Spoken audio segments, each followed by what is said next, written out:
Another weekend and another Viking football victory as we kick off the October 7th edition of Vikings Update. VCSU hosted Waldorf College for the Viking homecoming game on Saturday. After some sloppy play to start the second half, Vikings settled down and scored 34 straight points as they rolled Waldorf 58-26. Career game for senior tight end Jake Miller, who catches one of his 2 touchdowns here in the second half. He finished with 9 catches for 120 yards and 2 touchdowns. Senior running back Ian Keller added 136 yards rushing and a touchdown. Quarterbacks Curtis Walls and Josh Hansana combined to throw for 364 yards and 6 TDs.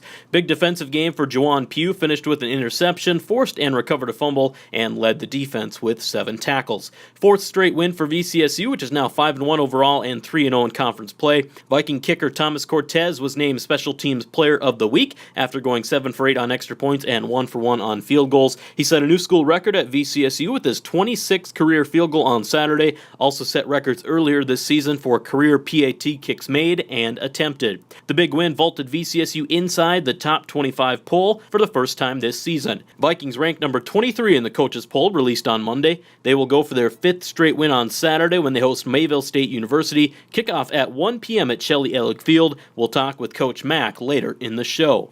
Viking Volleyball had a pair of home matches this weekend for homecoming, opened with a sweep of Presentation College on Friday night, 25-22, 25-23, and 25-21. On to Saturday, which was senior night as the Vikings hosted Dakota State University. Teams tied at 1 after 2 games. Game 3 points. Steph Miller serves up an ace for the Vikings to win 26-24 and take a 2-1 lead. Game 4 also close. Allie Throw with a kill here late in the game, and then match point once again. It's Thoreau getting it done, hammering home a kill for a 25-22 victory. One of 18 kills by Thoreau in the match, 11 kills each for Barb Ector and Caitlin Hearing. The 2-0 weekend improves VCSU's record to 11-12 overall and 3-2 in conference play. Vikings currently 2nd in the conference standings. They'll host conference leader Jamestown at 7 p.m. Friday night. Big opportunity for the Vikings as the Jimmies are ranked number 22 in the country and currently undefeated in conference play. Viking baseball was also home this weekend, hosted University of Winnipeg in a triple-header Sunday at Charlie Brown Field. Good day to be a Viking. They won Game 1 7-1 behind strong pitching from Chad Lescu and Chip Rosales. Game 2 also went the Vikings' way. They played merry-go-round on the bases, picking up a 14-1 victory. Vikings led 8-0 after 2 innings. Jesus Arvizu went 4 for 4 at the plate with 4 RBIs and a home run in the big win. 5 other Vikings had 2 hits each. Game 3 was a tight one, but after going down 2-1, Vikings came back for a 5-3 victory and a triple-header sweep. Mike Gershman with an RBI triple and a home run in the Game 3. Alan Sandoval worked 4 strong innings for the win on the mound, and Brian Barron pitched a 1-2-3 7th inning for the save. Vikings improved their record to 5-2 this fall, continue their fall schedule on Sunday at Presentation College. Doubleheader starts at noon in Aberdeen, South Dakota. And Viking cross country was off this past weekend, but they hit the trails again on Friday with the Jimmy Invitational in Jamestown.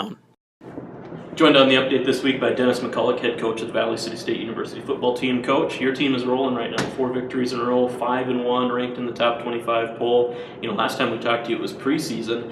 Talk about how the year's progressed for you over the last 4 weeks. Yeah, I'm excited how our kids have been playing. Very pleased when you have to go on the road after playing your first 2 games at home and then getting, we got beat by Morningside to start pretty good at home, and then you got to have 3 games on the road against very good competition. We have to go to Dakota State and go to Dickinson and go to Jamestown. So I probably a little nervous at the beginning there on how we're going to respond and how our kids would perform after that. But I've been extremely impressed with our kids to go on the road and play as well as they have. Through some adversity, they've responded very well in all those situations, and then come home for homecoming and never's perfect for a coach, but overall I've been pleased with our kids. Being down in some tough situations and being put in some adversity, and our kids responding and finding ways to be successful. So I'm very pleased at this point to be 5-1, no question, and hopefully we can continue to play that way. Yeah, 34 straight points in the second half Saturday to pull away from Waldorf there, 58-26. poll came out on Monday. You guys are up to number 23 in the poll. Really sets you up pretty well to make that run at the playoffs, doesn't it? It does. It does. You know, you have to be ranked to ultimately get in the top 20 and win our conference to make a national playoff, get an automatic bid to the national playoffs. So, you know, that's the path that we have to take, and so we have to get into the polls at some point in time and get recognized. It's great at this time to get recognized and be in the poll, and now, you know, as always, every game is going to be extremely important to us, and we just have to continue to be successful and win, and if to have that opportunity to go to a national playoff game. I want to ask you a little bit about your defense. When we talked in the preseason, obviously there was some question marks, a lot of new guys stepping up. I think at one point you were starting 7 sophomores and a freshman. Guys like Nick McBain, Andre Peppers, Juwan Pugh, young guys have all stepped up at different points this season. Are you comfortable with how those guys have stepped in? I think those guys have played awfully well. I probably to look at Nick McBain to come in here as a freshman and to play as well as he is. I mean, that's been a big anchor to our defense.